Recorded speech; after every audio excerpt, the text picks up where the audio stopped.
என்ன கேக்குற, என்ன சமூகம்னு கேக்குற? ஆமா, நான் அப்படிதான் கேட்பேன். நான் அப்படிதான் கேட்பேன். எனக்கு வர வேண்டிய மாப்பிள்ளை எப்படி இருக்கணும், என்ன இருக்குன்னு நான் தான் முடிவு பண்ணோம். சரி, ஓகே. உங்களுக்கு வர வேண்டிய மாப்பிள்ளை நீங்க ஃபிக்ஸ் பண்ணிக்கங்க, தப்பு இல்லை. இப்போ உங்க பொண்ணு இன்னொருத்தனை லவ் பண்ணிட்டாங்க. ஸோ அவனுக்கும் உண்மையா இருக்க முடியாம, அந்த கட்டின்னு போறவனுக்கும் உண்மையா இருக்க முடியாம அவங்க பொண்ணு தெரியுமா அவனுக்கு? நான் கேட்குறேன். ஏன் இப்படி சமூகத்துல இந்த மாதிரி பிடிச்சின்னு அலையிறீங்க? சோறா போட போகுது. நான் கேட்குறேன், உங்களுக்கு அது இதெல்லாம் தேவையில்லாத பேச்சுப்பா.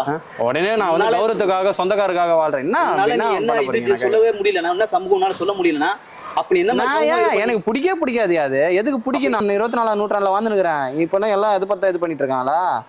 அங்கங்க லவ் மேரேஜ் நடக்கணும். நடந்தாதான் சமூகத்துல சமநிலை வரும். அது தெரியுமா உனக்கு? உன்ன மாதிரி ஆளுங்க பேச மாட்டீங்க. இந்த மாதிரி நடந்தாதான் சம்பவம். நீங்க இதேதான் பேசிட்டு இருப்பீங்க காலம் ஃபுல்லா. இது அதான் சொல்றேன்ல, நீ பழைய காலத்து ஆளு நினைக்கிறேன். நீ இன்னும் அப்படியே தான் இருப்ப. பசங்க வெறும் வாயில தான் பேசுவீங்க, என்ன பேசுவீங்க? காட்ட மாட்டீங்க.